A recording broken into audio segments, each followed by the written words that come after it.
Здравствуйте, уважаемые ребята!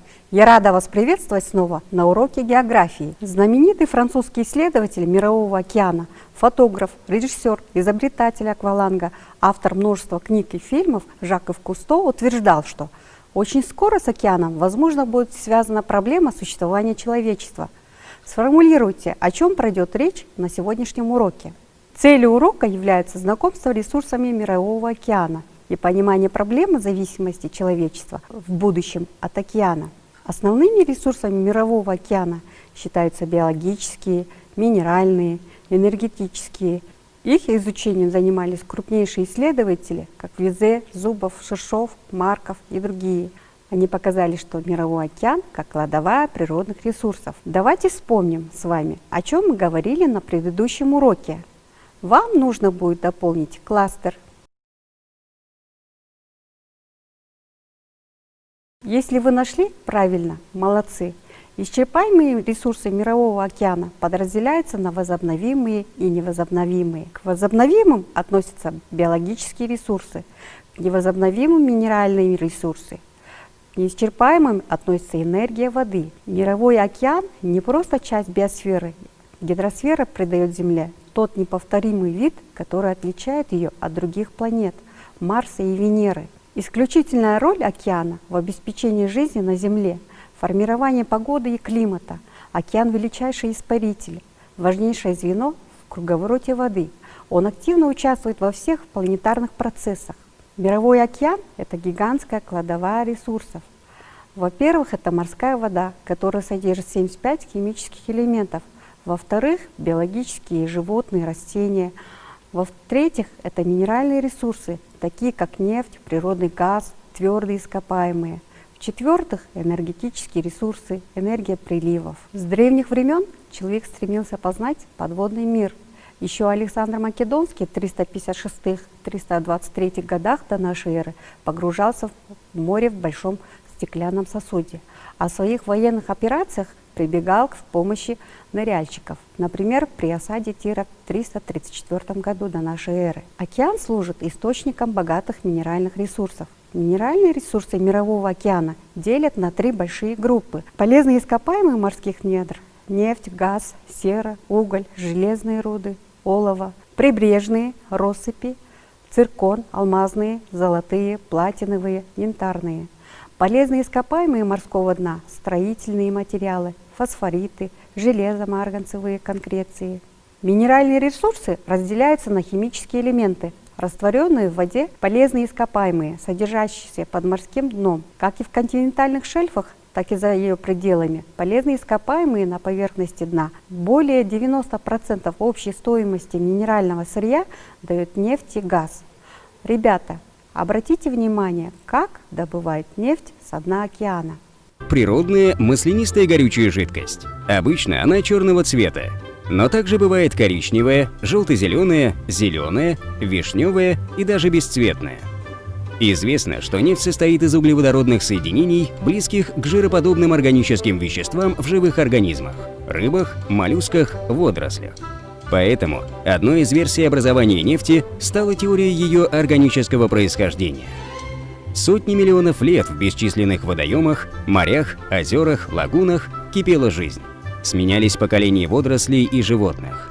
Дождь из отмерших организмов падал на дно, накапливаясь в илах и обогащая их органическим веществом. Илистые осадки накапливались, наслаивались, уплотнялись и погружались все глубже и глубже под толщей вновь образовавшихся пород. Температура и давление росли, прекращался приток кислорода. Органические соединения превращались в первые рассеянные капли нефти.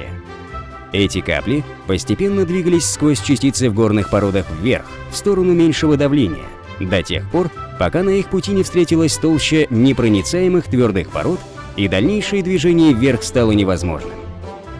Нефть оказалась в так называемой ловушке, в которой и стала скапливаться. При этом место рождения или место накопления нефти в большинстве случаев находится далеко от фактического ее образования. Пока капли нефти находились на глубине в многочисленных ловушках среди кембрийских песчаников, на планете развивалась жизнь, двигались континенты, менялся климат, море наступало и отступало снова, формировался осадочный чехол Земли. После отступления ледника на территории Юго-Восточной Балтики образовалась самая не 150 лет, люди активно добывают и перерабатывают нефть. Строятся первые нефтеперегонные заводы. Бурно развивается керосиновый промысел для освещения. Использование керосина вместо китового жира спасло от полного исчезновения гигантских морских млекопитающих. С появлением автомобилей становится востребованным и бензин, который раньше не использовался, а выливался в водоемы или сжигался как мусор. Добыча нефти – Венесуэльский залив, шельфы Мексиканского залива и штата Калифорния, Персидский залив, некоторые районы Гвинейского залива, Северного Каспийского моря, северного склона Аляски. Мировой океан – огромный природный резервуар, заполненный водой, которая представляет собой сложный раствор различных химических элементов и соединений. Некоторые из них извлекаются из воды и используются в производственной деятельности человека. Около 75 химических элементов найдено в океанических водах. В каждом кубическом километре морской воды растворено 35 миллионов тонн твердых веществ. В их числе поваренная соль, магний, сера, бром, алюминий, медь, уран, серебро, золото. В настоящее время используются только те ресурсы Мирового океана, добыча которых из океанических вод экономически выгоднее и получается из их аналогов на суше. Первое место среди извлекаемых из морской воды веществ принадлежит обычной поваренной соли, которая составляет 86% всех растворимых в морской воде солей. Добыча поваренной соли из морской воды достигает 6-7 миллионов тонн в год, что равно 1/3 ее мирового производства. Соль из вод океана получают в США, Италии, Испании, Франции, Аргентине, Англии, Чили и Перу. В Азии почти во всех приморских странах добывается морская пищевая соль. К примеру, в Японии 50% потребностей поваренной соли обеспечивают морские соляные промыслы. Поваренная соль используется главным образом в пищевой промышленности для получения соды, едкого натрия, соляной кислоты. В водах Мирового океана растворено большое количество магния, хотя его концентрация в морской воде относительно невелика. Первая тонна морского магния была получена в 1916 году в Англии. С тех пор его производство неуклонно развивалось. В настоящее время Мировой океан дает свыше 40% мирового производства магния. Производство развито в Великобритании, в США, во Франции, Италии, Канаде, Мексике, Норвегии, Тунисе, Японии, Германии. Что такое энергетические ресурсы океана? Виды энергетических ресурсов – энергия волн, энергия приливов и отливов, энергия течения, термальная энергия. Работа волновых энергетических станций вследствие волн на рабочие органы в виде поплавков, маятников, лопастей, оболочек. Механическая энергия и их перемещение с помощью электрогенераторов преобразуется в электрическую. Целесообразность использования термальной энергии начинается с разности температур. В 20 градусов является экологически чистым способом добычи энергии, однако требует больших материальных затрат. Океанические ветроэлектростанции вырабатывают больше энергии, так как над морями и океанами дуют более мощные ветра. Ведущая страна ветроэнергетики Дания около 2500 ветровых установок мощностью 200 мегаватт. Наименее развитый вид энергии – энергия течения. Перспективные течения для добычи энергии – Гольфстрим, Куросио. Еще один вид получения энергии – это энергия приливов и отливов. 2 раза в сутки в одно и в то же время уровень океана то поднимается, то опускается. Это гравитационные силы Луны и Солнца притягивают к себе массы воды. Вдали от берега колебания уровня воды не превышает 1 метра, но у самого берега они могут достигать 13 метров. Самый яркий пример – это Пенжинская губа на Охотском. Что понимается под биологическими ресурсами? Под биологическими ресурсами понимаются животные и растения, обитающие в его водах. Воды океанов и морей по существу представляют собой густонаселенный мир множества живых организмов. От микроскопических бактерий до самых крупных животных на Земле – китов. На обширных океанических пространствах от освещенной солнцем поверхности до темного холодного царства морских глубин обитает около 180 тысяч видов животных, в том числе 16 тысяч различных видов рыб, 7500 видов ракообразных, около 50 тысяч видов брюхоногих. В своей широкой хозяйственной деятельности человек находит применение множеству морских растений и животных, использует многочисленную группу промысловых видов. Люди интенсивно используют дары океана. Подсчитано, что общая биомасса всех морских растений и животных составляет 20-30 миллиардов тонн, а на долю объектов промысла приходится не более 600-700 миллионов тонн. Ежегодно добывается 1 миллиона тонн ракообразных. Наиболее крупные из них – омары, лангусты, крабы. Еще 20-30 лет назад составляли большую часть улова. Теперь их запасы подорваны, но стала расти добыча морских креветок, икрилля, планктонового рачка. Эти рачки быстро размножаются, естественные запасы их очень перспективны, хотя по своим вкусовым качествам криль уступает крупным ракообразным. Возрастает морской промысел моллюсков. Только кальмаров добывается более 1 миллиона тонн. Практически все моллюски годятся к пище. Их мясо питательно и вкусно, оно хорошо усваивается, поэтому считается диетическим. Находят спрос и другие беспозвоночные трепанги и морские ежи. Главный промысел морских животных приходится на рыб. С древнейших времен до недавних пор запасы рыбы в океане казались неисчерпаемыми. Однако бурный рост рыболовного флота и оснащение его эффективными средствами и орудиями лова привели к тому, что численность многих ценных промысловых рыб резко снизилась, а некоторые из них вообще потеряли промысловое значение. Рыболовство – одна из древнейших промыслов человечества. Значение рыболовства в наши дни определяется прежде всего тем, что рыба и рыбопродукты – важнейший элемент сбалансированного питания, источник ценных белков. В мировом океане, как и на суше, есть продуктивные области акватории. По этому признаку они подразделяются на высокопродуктивные, среднепродуктивные и малопродуктивные. К числу самых продуктивных акваторий Мирового океана, которые Вернадский назвал сгущениями жизни, относятся расположенные в более северных широтах Норвежское, Северное, Баренцево, Охотское, Японское моря, а также открытые северные части Атлантического и Тихого океанов. В настоящее время промысловое значение имеют примерно 400 видов рыб, но современное промышленное рыболовство базируется лишь на немногих семействах и видах, обладающих большей численностью и обитающих преимущественно в шельфовой зоне океана.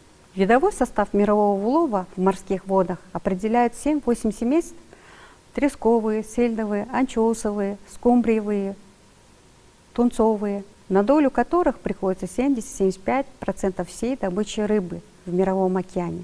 Главные рыболовные районы мира расположены в пределах континентального шельфа и Тихого и Атлантического океанов. В Тихом океане 3 главных рыболовных района. Северо-западный район у берегов Азии, где промысел ведут Россия, Япония, Китай, Южная Корея и КНДР.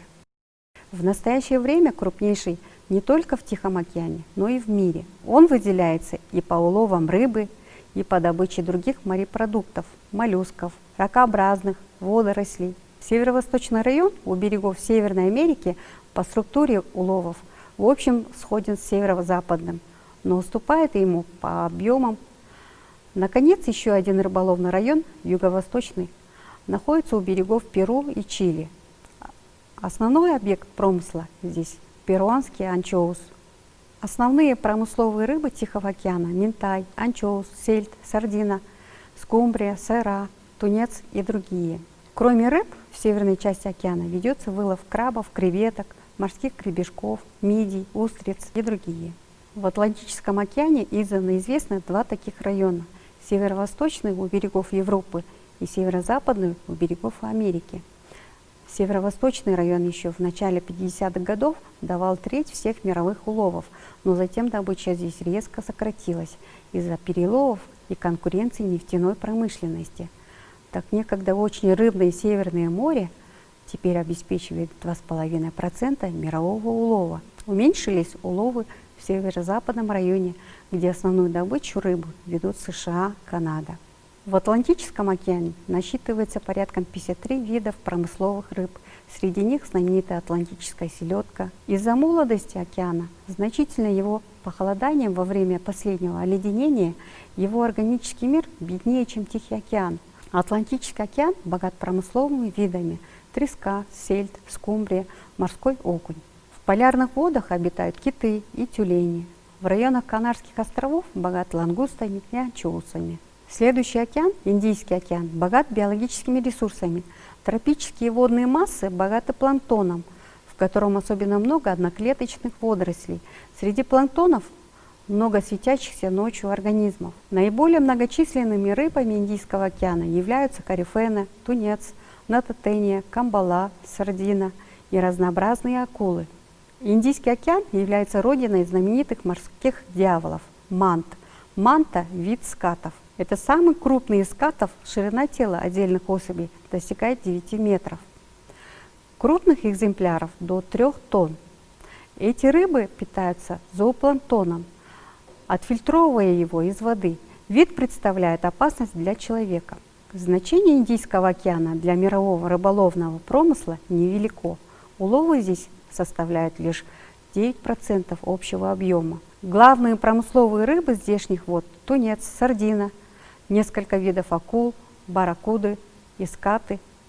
Ловят здесь также креветок и омаров и лангустов. Таковы 5 главных рыболовных районов мира. Наряду с ними есть и ряд других районов менее крупных, однако со временем почти все они подверглись сильному истощению. На рыбных отмелях Северной Атлантики – Доггер-банка, Ньюфаундлендская банка и другие – оскуднели запасы сельди и трески. У берегов Северной Америки – калифорнийской сардины, у берегов Перу и Чили – перуанского анчоуса, в восточной части Центральной Атлантики – головоногих осьминогов, кальмаров, у Алеутских островов – аляскинского коралловского краба. Оскуднение коснулось и эстуариев, например, Чесапикского залива в США, который заслужил наименование фабрики белка. Все это привело к падению уловов в 70-х годах. 72-75% всего мирового улова предназначено для питания людей. Остальная часть идет на переработку, в муку, питательной добавки, используется в качестве корма для скота или фармацевтики. Мировой рыболовный промысел обеспечивает занятость более 130 миллионов человек. Ежегодный доход составляет 65 миллиардов долларов. С древнейших времен идут в пищу водоросли, наиболее известна морская капуста, красный морской салат. Наиболее широко используются полисахариды и агар, извлекаемые из морских водорослей. Мировое производство агара в настоящее время достигает 7 тысяч тонн в год. Агар широко применяется в микробиологии, в пищевой промышленности, возрастает медицинское использование водорослей в США, Японии. Красные водоросли применяют как источник витаминов, антивирусное средство, стимулятор иммунных реакций и других.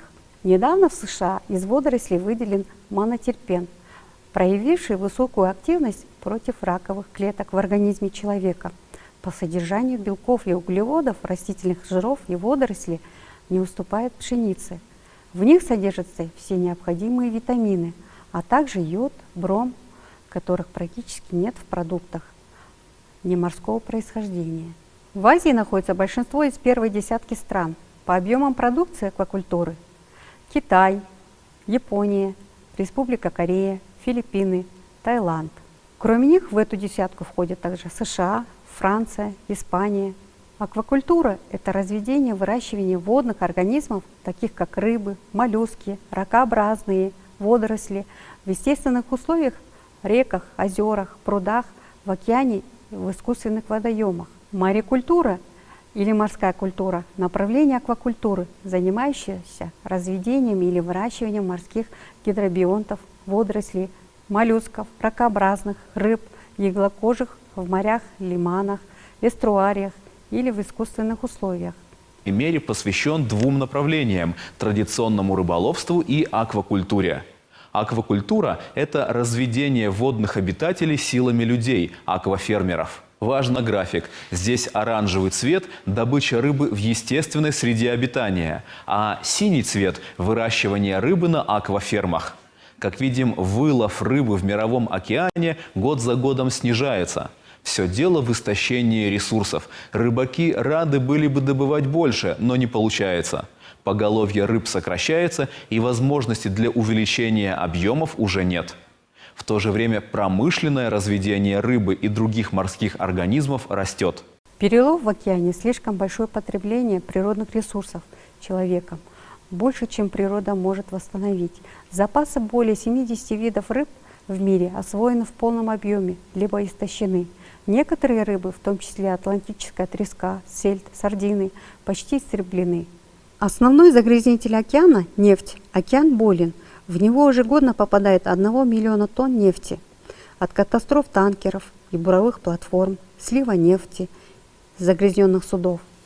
Большая масса нефти поступает в море по рекам с бытовыми и ливневыми стоками.